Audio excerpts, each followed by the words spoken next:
Many people are saying that free markets aren't working for everybody across our countries nowadays, and we need to start worrying about the stakeholders, i.e. employees or workers, more than just the shareholders, like where the capital is coming from. How would you respond to somebody who's saying this is really about helping workers more than anything else? Stakeholder capitalism is fake. That is not a real thing. Stakeholder capitalism, so when we, in West Virginia, we did a restricted financial institution list for companies that were boycotting the fossil fuel industry. And I spoke to a lot of the biggest financial institutions in the country.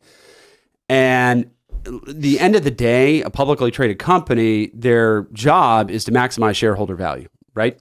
And when I talked to them, I said, well, what's stakeholder capitalism to you? And they're like, well, people that have different interests. We have, communities of color, indigenous people. We have green energy. We have environmentalists and this and that. And I said, well, what about the shareholder? Where do they fit in there? They're like, well, they're one of the stakeholders. Let me just real quick, go just for it. 1 second to insert this. Pull this up. According to Yahoo Finance, the top institutional stakeholder of Vanguard is BlackRock. Mm-hmm. It is. You are right. Crazy. They should be broken up. Yeah. Anyway, Elad, sorry. The follow-up was going to be that, oftentimes that because it's, this is what people would argue, that when it's just the shareholders in charge, some companies get gutted out and it doesn't help the workers. And some people are just looking to benefit on the back end, stock side, finance side of it. So that's kind of my follow-up. The shareholder capitalism, is not helping the employees. Sure. So exactly, the stakeholder capitalism, the idea of it is supposedly, although the devil's in the details and it doesn't actually, but I misspoke there. So in terms of shareholders, some of these guys do get some type of stock option and blah, blah, blah. And some of this, the share or the stakeholder version of that, it's not helping the employees either. This isn't helping the, so at ExxonMobil's board, it's not a bunch of employees that said we want to reduce oil production, so we're working less.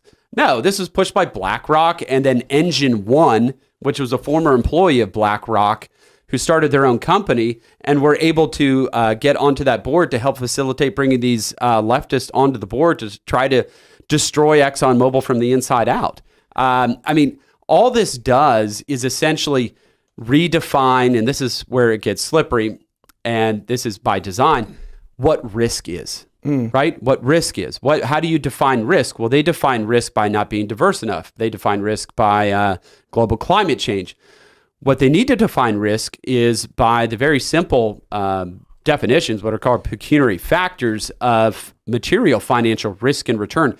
They're going to end up destroying people's retirement funds. I guess I think the idea here is that they're arguing that their version of stakeholder capitalism is going to work to help the average employee. I believe free markets actually help the workers more than what they're saying with stakeholder capital and ESG. I just want to understand, you don't think this is actually helping the workers then? No, this isn't helping the workers at all. Because that's what they're arguing, that this is for them. No, because you have Larry Fink at the top of this thing, right? Over there at BlackRock, they all own each other and they're all in coordination. Do you think anybody in these publicly traded companies have any vote or any say in this top-down? Larry Fink has made very clear.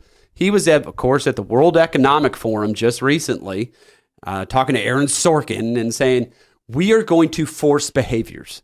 We're going to force behaviors. That is what we are going to do. We're going to force behaviors. And he has said capitalism, in his view, this stakeholder capitalism, has the ability to essentially control people's behavior, right? Has the ability to shape the world, is what he said essentially.